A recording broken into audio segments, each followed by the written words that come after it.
So hello everyone, welcome to new mentors exam 360. So TSPSC group 1కి సంబంధించి orientation session చూద్దాం ఈరోజు. Of course కొంచెం లేట్గానే స్టార్ట్ చేశాను నేను, మధ్యలో కొన్ని గ్యాప్స్ వచ్చాయి. So when comes to this, చాలామంది కంఫర్టబుల్గానే ఎగ్జామినేషన్ క్లియర్ చేస్తున్నారు. అలాగే అబ్జెక్షన్స్ లిస్ట్ కూడా వచ్చింది. ఈరోజు రేపు ఓఎంఆర్స్ కూడా రిలీజ్ చేస్తామని చెప్పారు. సో మెయిన్స్ ప్రిపరేషన్ ఇంకా ఫుల్ ప్లెజ్డ్గా స్టార్ట్ చేయాల్సినటువంటి సమయం వచ్చింది.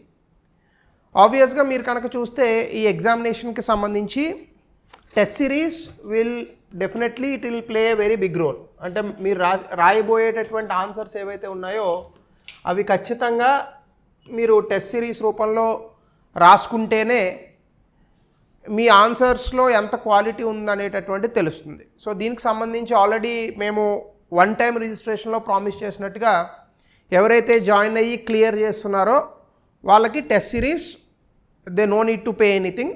బయట అయితే ఇప్పుడు ఒక 15-20 వేలు కట్టాలి. సో మనకి that will be provided for free with model answers. So ఈ టెస్ట్ సిరీస్ తాలూకా వివరాలు నేను ఎక్స్ప్లెయిన్ చేస్తాను.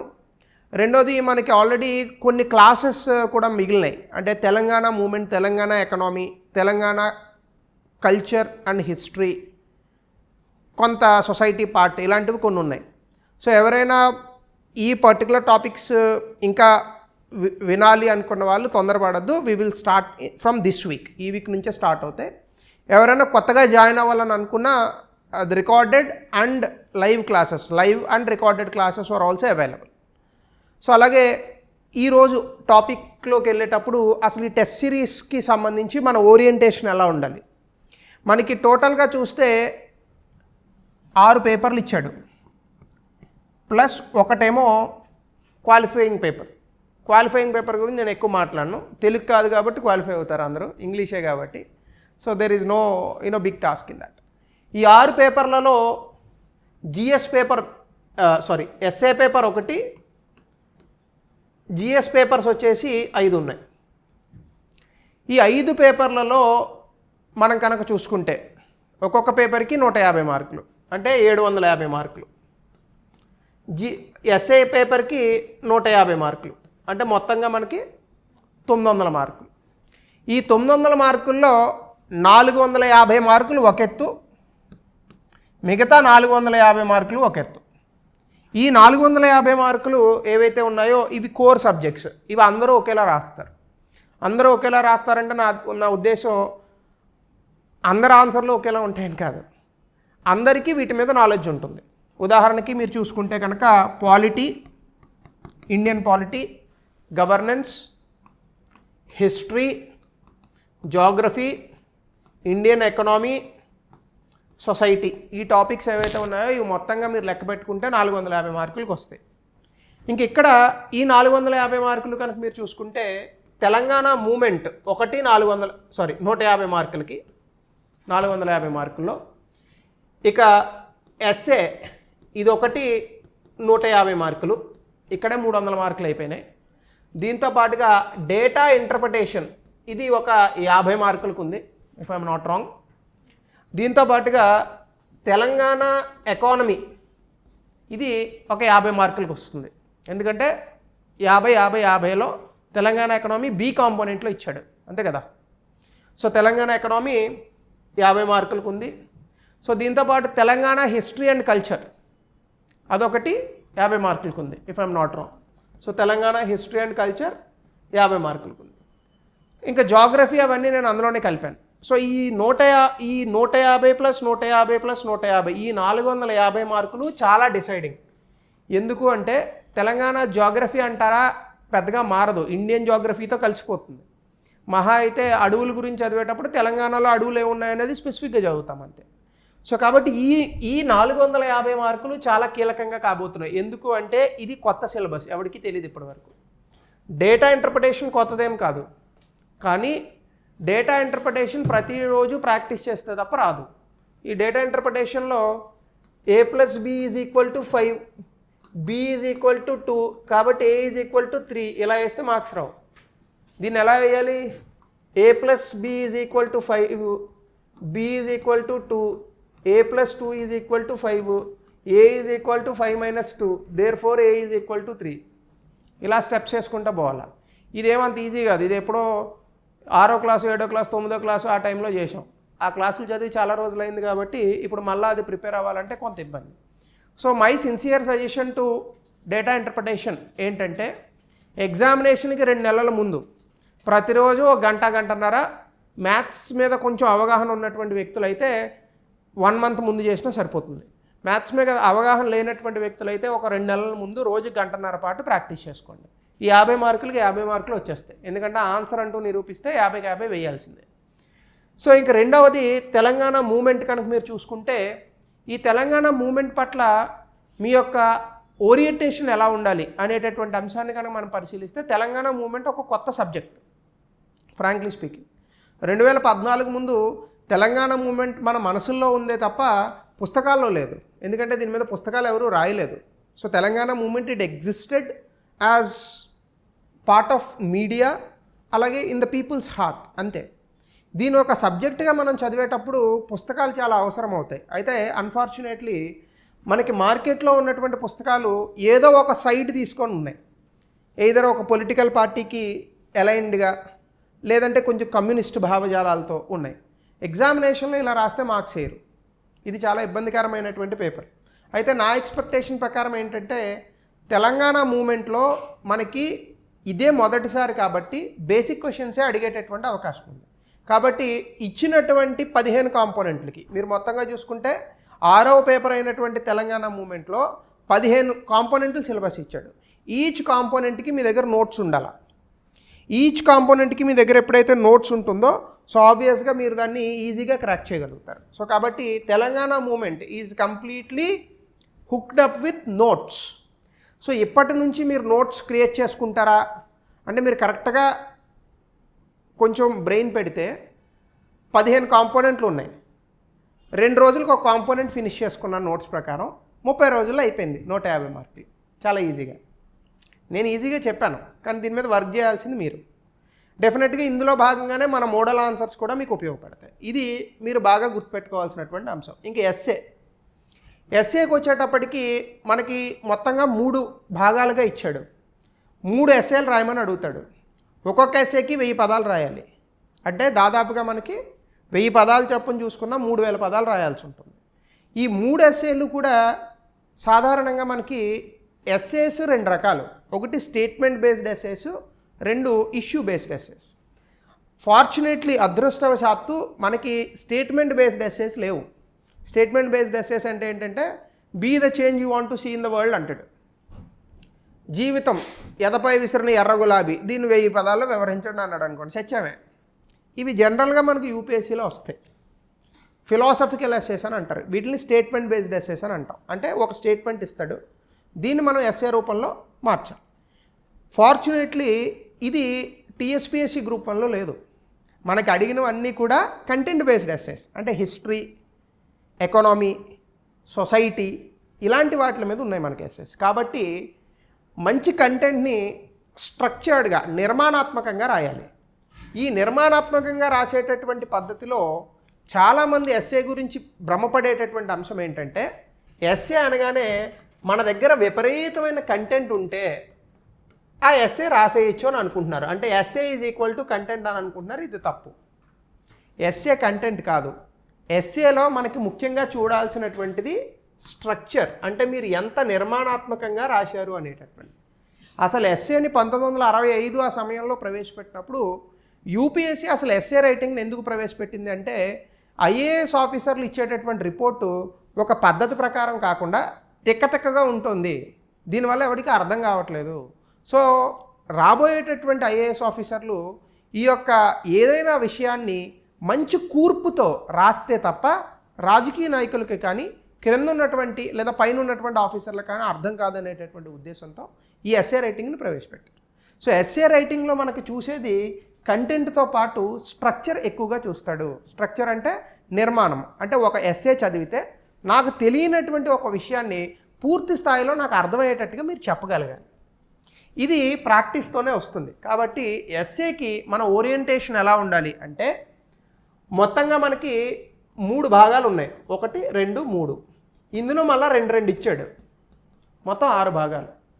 ఆరిట్లకి ఒక్కొక్క దానికి 5 ఎస్ఏలు మీరు తయారు చేసుకోవాలి. ఏవి తయారు చేసుకోవాలనేది మేము చెప్తాం. అంటే మీకు మొత్తంగా ఎన్ని వస్తాయి? 6 × 5 అంటే 30 టాపిక్లు వస్తాయి. మీరు కనుక 30 ఎస్ఏల్ని 1200 పదాలకు తక్కువ కాకుండా నీట్గా ఒక స్ట్రక్చర్ ప్రకారం ఇది ఎలా చేసుకోవాలనే దానికి మనం కొన్ని ఎస్ఏస్కి చెప్తాం. సో ఇది కనుక మీరు ఇలా చేసుకుంటే సో డెఫినెట్గా మీకు మంచి మార్క్స్ వచ్చేటటువంటి అవకాశం ఉంటుంది. సార్ ఇది అప్రోచే మీరు ఎందుకు చెప్తున్నారు అంటే నేనేం ఊరికనే చెప్పట్లేదు. గతంలో యూపీఎస్సీలో ఇప్పటి వరకు హయ్యెస్ట్ మార్క్స్ ఎస్ఏ ఒక అమ్మాయికే వచ్చింది. ఆ అమ్మాయి పేరు ఇరా సింగల్. ఈ అమ్మాయి UPSC first ranker, physically divyang. So ఆమె 60 ఎస్ఏలు ప్రిపేర్ అయ్యి వెళ్ళారట. ఇప్పుడు నేను మీకు చెప్పిన పద్ధతిలోనే నేను కూడా కొంచెం ఇదే పద్ధతి ఆబ్వియస్గా. సో నేను ఈ పర్టికులర్ థింగ్కి నేను కూడా కొంచెం అలవాటు పడినటువంటి వాడిని. But of course first rankers అలాంటి వాళ్ళు చెప్తే అది ఇంకా అథెంటిక్గా ఉంటుంది. సో కాబట్టి ఇలా ప్రిపేర్ అయ్యి వెళ్ళినటువంటి ఆ ఫస్ట్ ర్యాంకర్ ఎవరైతే ఉన్నారో ఆమెకి ఇప్పటి వరకు ఎస్ఏలో ఆమెకి హైయెస్ట్. సో కాబట్టి మీరు చూస్తే ఇది ఎస్ఏకి మనకు ఉన్నటువంటి అప్రోచ్. అయితే మనం టెస్ట్ సిరీస్లో మీకు ఎస్ఏలు ఇస్తాము, దాని మీద 1-2 ఎక్స్ప్లెనేషన్స్ మాత్రమే ఉంటాయి. లేదు మీరు ఎస్ఏలో బాగా లోగా ఉన్నారని అనుకుంటే కనుక మీరు ఎస్ఏకి డిఫరెంట్గా జాయిన్ అవ్వాల్సి ఉంటుంది. That's a different point. అంటే అందులో మాడ్యూల్స్ అనేటటువంటి ప్రొవైడ్ చేస్తాం. సో కాబట్టి ఇది ఎస్ఏకి సంబంధించి డేటా ఇంటర్ప్రిటేషన్ చెప్పాను. తెలంగాణ ఎకనామీ ఆల్రెడీ నేను గతంలో చెప్పినట్టుగా తెలంగాణ ఎకనామీ నేను క్లాస్ తీసుకుంటాను. సాధ్యమైనంత వరకు మీకు మోడల్ ఆన్సర్స్ ఇవ్వబడతాయి. ఈ మోడల్ ఆన్సర్స్లో సోషియో ఎకనామిక్ సర్వేలో ఎక్కువగా ఆధారపడి, అంటే తెలంగాణ బడ్జెట్ వచ్చేటటువంటి ముందు సోషియో ఎకనామిక్ సర్వే రిలీజ్ చేస్తారు. దీని మీద ఆధారపడే మనం ఎక్కువగా ప్రశ్నలు సమాధానాలు తయారు చేసుకోవాల్సి ఉంటుంది. ఎప్పుడైతే మీరు ప్రశ్నలు సమాధానాలు ఇలా తయారు చేసుకుంటారో సోషియో ఎకనామిక్ సర్వే ఆధారంగా చేసుకొని మీకు తెలంగాణ ఎకనామీ ఇబ్బంది అవ్వదు. ఇంకా తెలంగాణ హిస్టరీ అండ్ కల్చర్ సర్వసాధారణంగా ఇండియన్ హిస్టరీ చదివినట్టే, కాకపోతే కొత్త సబ్జెక్ట్ కాబట్టి కొంచెం బట్టి కొట్టాల్సి ఉంటుంది. బాగా బట్టి కొట్టేస్తే ఈ 450 మార్కులు మీరు మంచిగా తెచ్చుకోవచ్చు. ఈ మిగతా 450 మార్కులకి same approach. Question and answers నవలడం, మింగేయడం, రాయడం, ఎగ్జామ్లో కక్కేయడం. సో కాబట్టి ఇలా 900 మార్కులకి మనం ఎగ్జామినేషన్ రాయాల్సి ఉంటుంది. అయితే ఇందులో భాగంగా ఇప్పుడు మన టెస్ట్ సిరీస్ ఎలా ఉపయోగపడుతుంది? ఆల్మోస్ట్ ఆల్ అశోక్ నగర్లో మొత్తం మన టెస్ట్ సిరీసే ఉంటుంది ఆబ్వియస్గా. So that's been known to everybody. నేను వేరే చోట కూడా ఈ టెస్ట్ సిరీస్ని నేనే రన్ చేస్తున్నాను. సో ఇందులో భాగంగా మనకి 102 రోజుల డైలీ ఆన్సర్ రైటింగ్ షెడ్యూల్ ఇచ్చాం. ఈ పర్టికులర్ షెడ్యూల్ కావాల్సిన వాళ్ళు మన యాప్లో డౌన్లోడ్ చేసుకుంటే యాప్లో షెడ్యూల్ పెట్టేస్తారు మన వాళ్ళు, లేదని అనుకుంటే కాల్ చేసినా వాట్సాప్ పంపిస్తారు. ఇది డైలీ ఆన్సర్ రైటింగ్ రాసే వాళ్ళకి షెడ్యూల్. ఒకవేళ వీక్లీ రాసే వాళ్ళు ఉంటే కనుక వాళ్ళకి 38 వారాలు. అయితే మధ్యలో వారానికి 2 టెస్టులు పెడతాం, ఎందుకంటే 38 వారాలు అంటే 9 నెలలు, అంత టైం లేదు. అక్టోబర్ 21 ఎగ్జామ్, అక్టోబర్ 16కి ముగిస్తున్నాం మేము. సో కాబట్టి 38 వీక్లీ టెస్టులు ఉంటాయి. ఈ 38 వీక్లీ టెస్ట్, ఈ 102 weekly daily answer writing. Daily answer writing గురించి నేను ముందుగా చెప్తాను. డైలీ ఆన్సర్ రైటింగ్లో మీకు రోజుకి 5 క్వశ్చన్లు ఇస్తాము. ప్రతిరోజు మధ్యాహ్నం 2 నుంచి 5 గంటల మధ్య మీరు సమాధానాలు రాయాల్సి ఉంటుంది. ఎందుకు ఆ టైం పెట్టామంటే మీకు ఎగ్జామినేషన్లో అదే టైం ఇచ్చాడు కాబట్టి అలవాటు అవుతుంది, మైండ్ ట్యూన్ అవుతుంది. అన్నీ ఆలోచించే చేస్తాను నేను, ఊరికినే ఏదో ఒకటి పెట్టాలని కాదు. సో 2 నుంచి 5 వరకు మీరు ఎగ్జామినేషన్ రాస్తారు. మీరు రాసినటువంటి ఆన్సర్ షీట్ని 24 నుంచి 48 గంటల మధ్య సమయంలో మీకు కరెక్షన్ చేసి ఇస్తాం. కరెక్షన్ కూడా టిక్లు ఎట్టేసి మార్కులు వేయడం కాదు. దీనికి ఒక పద్ధతిని ప్రారంభించాను నేను, ఇప్పటివరకు ఎవరు చేయలేదు. అది మీరు రాసినటువంటి ప్రతి ఆన్సర్ షీట్కి ఒక రివ్యూ షీట్ జత చేయబడుతుంది. ఈ రివ్యూ షీట్లో మీకు ఉంటాయి ఒక 6 పారామీటర్స్ వేసాను. ఈ 6 పారామీటర్ల ప్రకారమే మీ ఆన్సర్ షీట్ని కరెక్ట్ చేయాలి. నాకు తెలిసి టీజీపీఎస్సీ కూడా చేయదేమో ఇట్లా, డెఫినెట్గా I can say that. Okay, so ఈ పారామీటర్స్ ఏంటంటే మొత్తంగా మీ ఆన్సర్ షీట్కి ఇలా ఉంటుంది. రివ్యూ షీట్ అని ఒకటి ఉంటుంది. మీరు ఈ పద్ధతిని కనుక మీరు వాడుకోగలిగితే ఖచ్చితంగా ర్యాంక్ వస్తుందండి. ఇందులో మొదటిది స్ట్రక్చర్ ఆఫ్ ది ఆన్సర్, అంటే మీరు రాసినటువంటి ఆన్సర్ని నిర్మాణాత్మకంగా రాశారా, ఇంట్రో బాడీ కంక్లూజన్. ఈ రాసేటప్పుడు బాడీలో లీస్ట్ ఇంపార్టెంట్ పాయింట్ని ముందు రాసి మోస్ట్ ఇంపార్టెంట్ పాయింట్ వెనక రాశారనుకోండి, మీకు ఓ పద్ధతి పాడు లేనట్టు. రామాయణం ఉంది చెప్పండి అని అన్నాను అనుకోండి, దశరథ మహారాజుకి పిల్లలు లేరు ఇలా మొదలెడతాం, కానీ హనుమంతుడు మధ్యలో వచ్చి ఏం అర్థం కాదు అది. సో మీరు ఏ మూవీ అయినా చూసుకోండి, క్యారెక్టర్స్ ఇంట్రడక్షన్ అనేది ఉంటుంది. ఇక్కడ కూడా ఎగ్జామినేషన్ కూడా మీరు మూవీ భాషలో మీకు అర్థమవుతుందని చెప్తున్నాను అంతే. ఆలోచిస్తే ఇంట్రడక్టరీ పార్ట్ అనేటటువంటిది ఉంటుంది. ఎగ్జామినేషన్లో ఇచ్చినటువంటి క్వశ్చన్కి ఎక్కడి నుంచి ప్రారంభించాలనేది ఒక పద్ధతి ఉంటుంది. సో ఇలా మీరు పద్ధతిగా రాశారా లేదా, దీనికి 1 to 5 ఏమంటారు దాన్ని, on a scale of 1 to 5 ఉంటుంది. 2, డిమాండ్స్ ఆఫ్ ద క్వశ్చన్ని మీట్ అయ్యారు లేదా. డిమాండ్స్ ఆఫ్ ద క్వశ్చన్ అంటే ఇప్పుడు ఫర్ ఎగ్జాంపుల్ ప్రాథమిక హక్కులు రాష్ట్ర ఆదేశక సూత్రాల మధ్య పోలికను వివరించండి అని ప్రశ్నించామనుకోండి, మీరు పైన హెడ్డింగ్ పెట్టి మొత్తం ప్రాథమిక హక్కులు రాసేసి కింద రాష్ట్ర ఆదేశక సూత్రాలు రాసేసి కంక్లూజన్ కొట్టేశారనుకోండి, అది డిమాండ్స్ ఆఫ్ ద క్వశ్చన్ కాదు. అది డిమాండ్ ఆఫ్ ద క్వశ్చన్ ఏంటి, రెండింటి మధ్య పోలిక చెప్పమన్నాం. మీరేం చేశారు, మీకు వచ్చింది రాశారు. జనరల్గా అదే కదా, ఎగ్జామినేషన్లో క్వశ్చన్ అడిగింది రాకపోతే మనకు వచ్చింది రాస్తాం. సో ఇట్లాంటి సందర్భాలలో డిమాండ్ ఆఫ్ ద క్వశ్చన్ అనేటటువంటి దాన్ని మీట్ అవుతున్నారు లేదా, ఎందుకంటే ఇవన్నీ ఆలోచిస్తేనే మన ఎగ్జామినేషన్ కరెక్ట్గా రాసినట్టు. అంతేగాని పేపర్ నింపేసి వచ్చేస్తే మనకి ర్యాంక్ వస్తుందని అనుకుంటే అవివేకం అది. సో ఇది 1 to 5 స్కేల్లో మీకు చెప్తాం. 3, మీరు ఇంట్రడక్షన్ ఎలా రాశారు, కంక్లూజన్ ఎలా రాశారు. సాధారణంగా మనకి ఎగ్జామినర్ మన పేపర్ని కరెక్ట్ చేసేటప్పుడు సో ఇంట్రడక్షన్, కంక్లూజన్, ఎందుకంటే మనకి సాధారణంగా ప్రశ్న రాసేటప్పుడు సమాధానం రాసేటప్పుడు first impression is best impression అని ఒక మాట ఉంటుంది ఖచ్చితంగా. సో మనం సమాధానాన్ని ఎగ్జామినర్ కరెక్ట్ చేస్తున్నప్పుడు ఎప్పుడైనా గుర్తుపెట్టుకోండి, ఎగ్జామినర్ పనిని మీరు సింపుల్ చేయాలి, అంతేగాని ఎగ్జామినర్ని కష్టపెట్టకూడదు. ఆయన వాళ్ళ ఆవిడ దగ్గర తిట్లు తిని పొద్దున్నే మంచి ఫ్రస్ట్రేషన్తో వచ్చాడు అనుకోండి, అప్పుడు కరెక్ట్గా మీ ఎగ్జామ్ పేపర్లో ఇంట్రడక్షన్ ఏమీ అర్థం అవ్వకుండా అసలు విపరీతమైన కాంప్లెక్సిటీతో ఉందనుకోండి, ఆ కోపం అంతా మన ఎగ్జామినేషన్ పేపర్ మీద చూపిస్తాడు ఆయన. అర్థమవుతుందా. సో సింపుల్ థింగ్ ఏంటంటే ఎగ్జామినేషన్ తాలూకా వర్క్ని ఎగ్జామినర్ తాలూకా వర్క్ని సింప్లిఫై చేయాలి. మీరు ఎలా సింప్లిఫై చేయాలి, అసలు ఇంట్రడక్షనే ఆకట్టుకునే విధంగా ఉండాలి. ఇంట్రడక్షనే ఆకట్టుకోవాలి అంటే మీ ఇంట్రడక్షన్ చదవగానే అబ్బా భలే ఉందే అని అనిపించేటట్టుగా ఉండాలి, అంతేగాని ఏదో రాసేళ్ళే దిక్కుమాల ఆన్సర్ అన్నట్టు ఉండకూడదు. సో కాబట్టి ఈ ఇంట్రడక్షన్ అండ్ కంక్లూజన్ చాలా పెద్ద రోల్ ప్లే చేస్తాయి. కంక్లూజన్ అనేటటువంటిది కూడా ఎప్పుడు ఆశాజనకంగా ఉండాలి, క్వశ్చన్ బట్టి ఆప్టిమిస్టిక్గా ఉండాలి. మీరు ప్రభుత్వంలో పనిచేస్తున్నారు, ఆ దిక్కుమాల ప్రభుత్వంలో అంటే పనిచేసింది అన్న కంక్లూజన్ రాశారనుకోండి, మీరు ప్రభుత్వంలో పనిచేస్తూ ప్రభుత్వాన్ని తిడితే మీరెందుకు ప్రభుత్వ ఉద్యోగం అవ్వడము. అర్థమవుతుందా, ఆప్టిమిస్టిక్గా ఉండాలి. సో కాబట్టి ఈ కంక్లూజన్ అనేటటువంటి కాన్సెప్ట్ని ఇంట్రడక్షన్ అనేది అని మీరు ముందుగానే ప్రాక్టీస్ చేసుకొని వెళ్ళాలి. కొంచెం రిలేటెడ్గా వచ్చినా మీరు అది రాయగలుగుతారు. ఎక్కువగా ఇంట్రడక్షన్లో కరెంట్ అఫైర్స్కి జత చేయడం అనేటటువంటిది మంచి పద్ధతి. ఇవన్నీ మీరు అక్కడికక్కడ వెళ్ళి రాసేద్దామని అనుకుంటే అది వర్కౌట్ అయ్యేటటువంటి పని కాదు, అది వర్కౌట్ కూడా కాదు అది. ఎందుకంటే writing quality answers that to 15x5 75 questions plus 6 essays 81 ప్రశ్నలు క్వాలిటీగా రాయాలి అని అనుకుంటే చాలా కష్టం అండి అది. అంటే మీరు సింపుల్గా ఆలోచించండి, 75 ప్రశ్నలు, ఒక్కొక్క ప్రశ్నకి 200 పదాలు వేసుకున్నా 75 రెళ్ళు 150 అంటే 15,000 పదాలు, ఎస్ఏ ఒక 3,000 పదాలు అంటే 18,000 పదాలని క్వాలిటీగా రాయాలి ఎగ్జామినేషన్లో with in a span of 7 days. అంటే హ్యూమన్లీ ఇంపాసిబుల్, అది ChatGPT కూడా రాయలేదు. అర్థమవుతుందా మీకు. ఇంత క్వాలిటీగా రాయాలంటే ముందు మనం వెల్ ప్రిపేర్డ్గా వెళ్ళాలి. యుద్ధానికి ఆయుధాలు సమకూర్చుకుని ఏ సమయంలో ఏ బాణం వేయాలనేది ముందు నిర్ణయించుకొని పోవాలి. అక్కడికి వెళ్ళాక చూద్దాం లేండి సార్ అంటే ఈలోపు ఎవడో కూడా చంపేస్తాడు. సో వెల్ ప్రిపరేషన్ అనేటటువంటిది ఇలాగనే ఉంటుంది. సో మీరు ఇక్కడే ప్రిపేర్ అవ్వాలి, ఇంట్రో అండ్ కంక్లూజన్. అక్కడికి వెళ్ళి రాస్తానంటే రాదు, అది గుర్తు రాదు. బిలీవ్ మీ, నేను ఎక్స్పీరియన్స్తోనే చెప్తున్నాను. గ్రూప్ 1 ఎప్పుడో 2019 ఆ సమయంలో రాసినప్పుడు 75 క్వశ్చన్లకి 74 క్వశ్చన్లు రాశాను. అసలు సింగిల్ డిజిట్ ర్యాంక్ వస్తుంది, మనం 74 రాసాం అనే ఆలోచనలో ఉన్నాను నేను.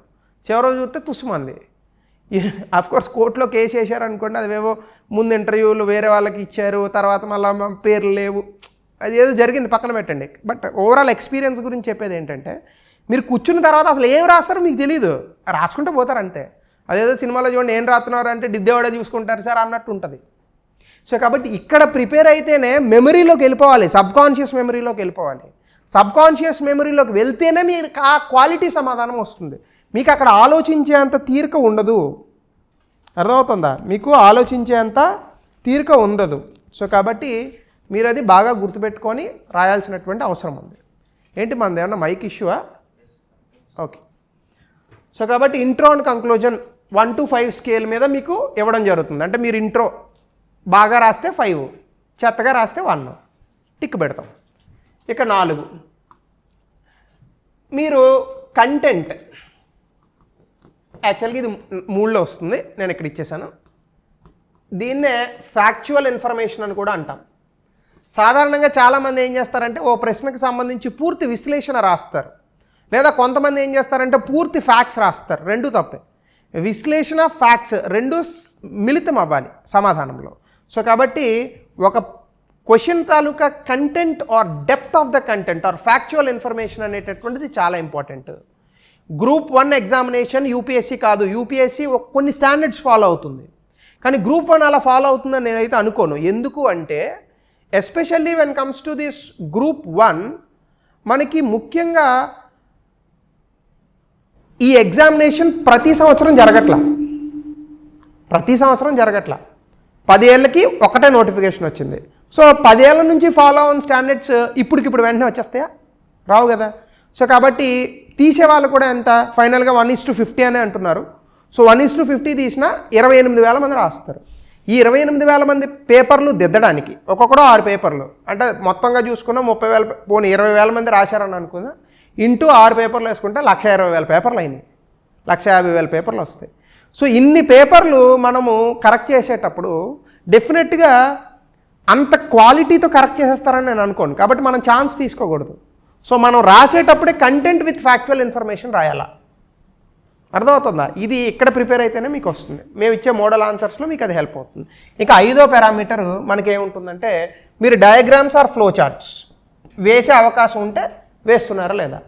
ఇవన్నీ 1 to 5 స్కేల్ కింద ఒక రివ్యూ షీట్ ఇచ్చి మీ ప్రతి ఆన్సర్ షీట్కి జత చేసి ఇవ్వబడతాయి. కింద 4 కమెంట్స్ కూడా రాస్తాం. మీరు ఇవి ఇంప్రూవ్ చేసుకుంటా ఉంటే మీ ఆన్సర్ ఇంప్రూవ్ అవుతుంది. దీంతో పాటుగా మన టెస్ట్ సిరీస్లో భాగంగా ఇక్కడ కనుక మీరు చూస్తే మన టెస్ట్ సిరీస్లో భాగంగా మీకు ఇందాక నేను చెప్పినట్టుగా డైలీ టెస్ట్ సిరీస్ 102 రోజులు, వీక్లీ టెస్ట్ సిరీస్ 38 వారాలు. ఇందులో రోజుకి 5 క్వశ్చన్లు ఇస్తాం. ఇందులో వారానికి 15 క్వశ్చన్లు ఇస్తాం. ఈ 5 క్వశ్చన్లు మీరు సోమవారం నుండి శుక్రవారం వరకు మండే టు ఫ్రైడే రాస్తారు. సాటర్డే మధ్యాహ్నం ఈ రాసినటువంటి 5 ప్రశ్నలకు ఎక్స్ప్లెనేషన్ సెషన్ ఉంటుంది. ఎక్స్పర్ట్ ఫ్యాకల్టీ వస్తారు. అశోక్ నగర్లో ఉన్నటువంటి ఎక్స్పర్ట్ ఫ్యాకల్టీ. నేనే చెప్తున్నాను కదా, ఆల్రెడీ నేను వేరే వాళ్ళతో కూడా ఈ ప్రోగ్రామ్ని కలిసి చేస్తున్నాం కాబట్టి అందరూ సమానంగానే చాలామంది స్టూడెంట్సే ఉంటారు మనకు ఆబ్వియస్గా. సో ఎక్స్పర్ట్ ఫ్యాకల్టీ మీకు చెప్తారు. ఇది ఆన్లైన్, ఆఫ్లైన్ 2 పద్ధతుల్లోనే మీకు వినిపిస్తుంది. సో మండే టు ఫ్రైడే అయిపోయిన తర్వాత సాటర్డే మీకు ఎక్స్ప్లెనేషన్ ఉంటుంది. సాటర్డే ఎక్స్ప్లెనేషన్ అయిపోయిన తర్వాత మళ్ళీ సండే ఈ మొత్తం సెక్షన్ పైన మళ్ళీ 5 క్వశ్చన్లు సిలబస్ మొత్తం కలిపేసి సెక్షనల్ టెస్ట్ ఉంటుంది. అందులో ఏఆర్బి రూపంలో ఇచ్చేటటువంటి ప్రయత్నం చేస్తాం. అర్థమవుతుందా? సో అప్పుడు ఏమైంది, మీరు 5 రోజులు రాశారు విడివిడిగా సిలబస్, 6వ రోజు సెక్షనల్ టెస్ట్ రాశారు, 1 వీక్ అయిపోయింది. ఇలా 1 వీక్ ఒక సబ్జెక్టే చదవాలి. చాలా నేను చోట్ల చూశాను కొన్ని టెస్ట్ సిరీస్లో ఒక వీక్లో ఒక వారంలో 2-3 సబ్జెక్టులు పెడుతున్నారు. అది అలా పనికిరాదండి. ఎప్పుడైనా కూడా టెస్ట్ సిరీస్ అనేటటువంటిది లేదా సబ్జెక్ట్ అయినా ఒకసారి ఒకటే చదవాలి సబ్జెక్ట్. మీరు ఈ బ్రెయిన్ ఏమో ఎకనామీ చదివితే ఈ బ్రెయిన్ జాగ్రఫీ చదివారు అనుకోండి, 2 మిక్స్ అయిపోవు, కష్టం. అది చేపల కూర కోడి కూర 2 ఒకేసారి తింటే మోసం చదువుతాయి ఆబ్వియస్గా. ఇక్కడ కూడా అంతే. సో కాబట్టి ఇలా మీకు ఉంటుంది. అలాగే వీక్లీ టెస్ట్ సిరీస్ కూడా శనివారం మార్నింగ్ మీకు టెస్ట్ సిరీస్ జరుగుతుంది. ఎక్స్ప్లెనేషన్ శనివారం మధ్యాహ్నం ఉంటుంది. ఒకవేళ ఎక్కడైనా క్లాస్ అయితే ఆదివారం మళ్ళీ ఎక్స్ప్లెనేషన్ పెట్టేటటువంటి ప్రయత్నం చేస్తాం వీళ్ళకి. ఈ 2 షెడ్యూల్స్ కూడా ఒకటే క్వశ్చన్లు, ఇక్కడైనా అవే క్వశ్చన్లు, ఇక్కడైనా అవే క్వశ్చన్లు. కాకపోతే క్వశ్చన్లు ఇక్కడ 15 వస్తాయి, ఇక్కడ రోజు 5 వస్తాయి. సో దీని తాలూకా షెడ్యూల్స్ మీరు యాప్లోంచి తీసుకోండి, లేదా మా వాళ్ళకి మెసేజ్ పెట్టినా దే విల్ గివ్ యూ, లేదా వీలైతే డిస్క్రిప్షన్ సెక్షన్లో పెట్టిస్తాను. ఆ డిస్క్రిప్షన్ సెక్షన్లో మీరు తీసుకునేటటువంటి ప్రయత్నం చేయండి. ఇది మన టెస్ట్ సిరీస్ తాలూకా ఓరియంటేషన్. అలాగే ఈ టెస్ట్ సిరీస్ మీకు ఎలా ఉపయోగపడుతుంది? ఒకటి, ఈ టెస్ట్ సిరీస్ ద్వారా మీరు దాదాపుగా 500 పైచీలకు క్వశ్చన్స్ని ప్రాక్టీస్ చేస్తారు. ఇది మీకు అడ్వాంటేజ్. దీనివల్ల మీకు రాత తెలుస్తుంది, టైం మేనేజ్మెంట్ తెలుస్తుంది. 2, దీనికి మేము మోడల్ ఆన్సర్స్ ఇస్తాం. ఈ model answers I bet Ashok నగర్లోనే కాదు, ఈ టీఎస్పీఎస్సీ గ్రూప్ 1 టెస్ట్ సిరీస్కి సంబంధించి ఎవ్వరూ కూడా ఇంత క్వాలిటీ ఆన్సర్స్ ఇవ్వలేరు. ఎందుకు నేను ఇంత గంటాబద్ధంగా చెప్తున్నానంటే 4 సార్లు రివ్యూ చేసి మోడల్ ఆన్సర్స్ రాపిస్తున్నాను. నేనే రాస్తున్నాను కొన్ని ఆన్సర్స్ అయితే. అంటే some times I was not satisfied, team members కూడా తిట్టుకుంటున్నారు, నన్ను తిట్టుకున్న ఇబ్బంది లేదు. బట్ క్వాలిటీ మోడల్ ఆన్సర్స్ అంటే ఈ మోడల్ ఆన్సర్స్ చదువుకొని వెళ్ళినా కూడా కొంతవరకు పని జరుగుతుంది. అలా అని ఇవే అని నేను చెప్పట్లా. మేము 500 క్వశ్చన్లు ఇస్తే మీరు ఇంకో 250 క్వశ్చన్లు మీరు సొంతంగా తయారు చేసుకోవాలి, లేదా ఈ క్వశ్చన్స్ మీరు ఇంకా ఎన్హాన్స్ చేయాలి, అప్పుడు మీకు ర్యాంక్ వస్తుంది. సో మోడల్ ఆన్సర్స్ అనేటటువంటివి మీకు ఉపయోగపడతాయి. దీంతో పాటుగా ఎక్స్ప్లెనేషన్ సెషన్స్ ఇస్తాం కాబట్టి అవి కూడా మీకు యూజ్ అవుతాయి. దాంతోపాటు ఎవరైనా క్లాసెస్ వినాలని అనుకుంటే దానికి సెపరేట్ మాడ్యూల్స్ కూడా ప్రొవైడ్ చేస్తున్నాం. మాడ్యూల్ వైజ్ క్లాసెస్ ఇది కూడా ప్రొవైడ్ చేస్తున్నాం. సో దీని గురించి ఎవరైనా కావాలని అనుకుంటే యూ కెన్ కాల్ అస్. అలాగే ఎక్స్ప్లెనేషన్, మోడల్ ఆన్సర్స్, దీంతో పాటు మేము ఇచ్చే రివ్యూ షీట్ ఎవరు మీకు ఈ రివ్యూ షీట్ అనేది ఒక కొత్త పంత. అట్లీస్ట్ ఈ రివ్యూ షీట్ తర్వాత అందరూ ఇదే ఫాలో అవుతారని నేను కూడా ఆశిస్తున్నాను. బికాజ్ మనం ట్రెండ్ సెట్ చేయాలి, ఫాలో అవ్వకూడదు. సో ఈ రివ్యూ షీట్ ఖచ్చితంగా మీకు ఉపయోగపడుతుంది. అంటే మీరు ప్రతి రివ్యూ షీట్ తీసుకుంటే మీకు తెలిసిపోతుందిగా ఎక్కడున్నారో. సో ఇలా ఈ టెస్ట్ సిరీస్ నుంచి మీకు కంప్లీట్గా మెయిన్స్ ఓరియంటేషన్లోకి మిమ్మల్ని మలుపు తిప్పేటటువంటి ప్రయత్నం. సో దీన్ని యూటిలైజ్ చేసుకోండి. So those who want to join in the test series you can call us and take the details.